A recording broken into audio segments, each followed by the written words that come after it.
안녕하세요. 목사님과 제자들입니다. 이번 시간은 사도신경에 대해서 같이 이야기 나눠볼 건데요. 신천지에서는 사도신경을 사도들의 고백이 아니고 성경에도 없으며 사람들이 만든 것이다 라고 주장하고 있습니다.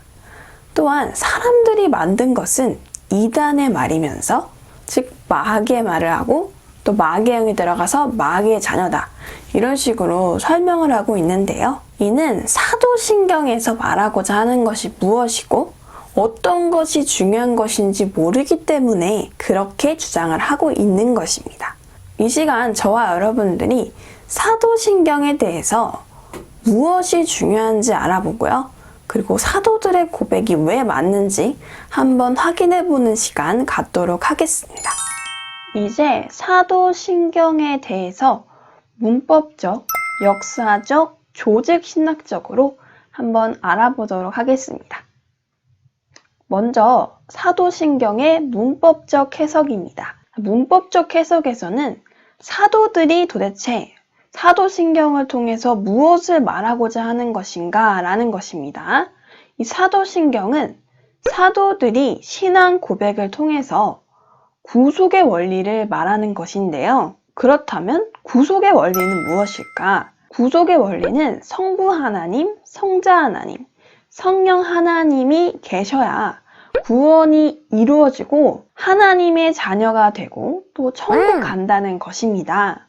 사도신경의 내용을 잠깐 살펴보면은 전능하사 천지를 만드신 하나님 아버지, 이게 바로 성부 하나님이시고요.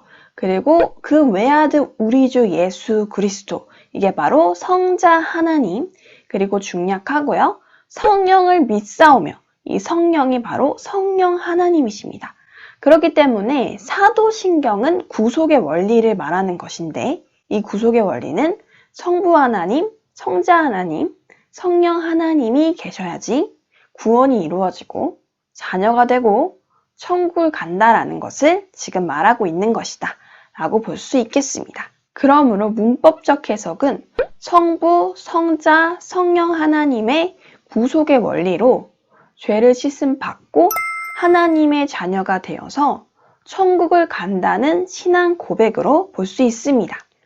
다음으로 사도신경의 역사적 해석을 보시겠습니다. 사도신경은 역사적으로 볼 때 그 현장에 있던 사도들이 보고 만진 그것을 기록한 말씀이라는 것입니다.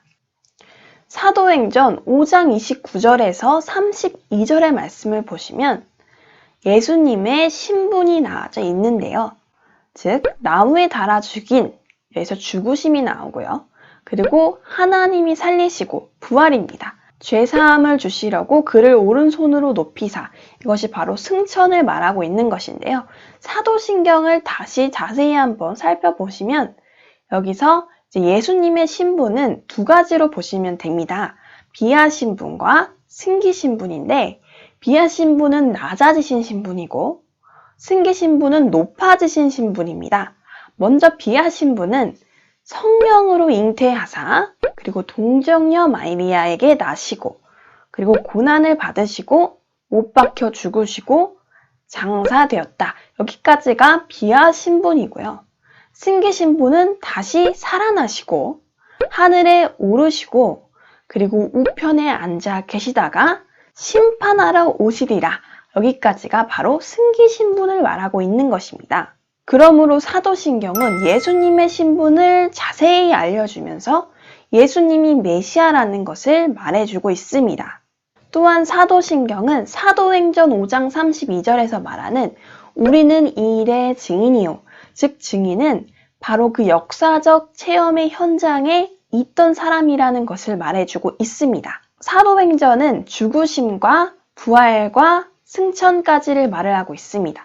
근데 사도신경에서는 그 외의 것들이 조금 있죠. 성령으로 잉태하사 동정녀 마리아에게 나시고 그리고 우편에 앉아 계시다가 산자와 죽은 자를 심판하러 오시리라에 대한 내용은 사도행전에서 말을 하고 있지 않습니다. 동정녀 마리아에게 나시고 바로 이 내용을 가장 잘 알고 있는 사도가 있습니다. 그는 바로 요한이고요.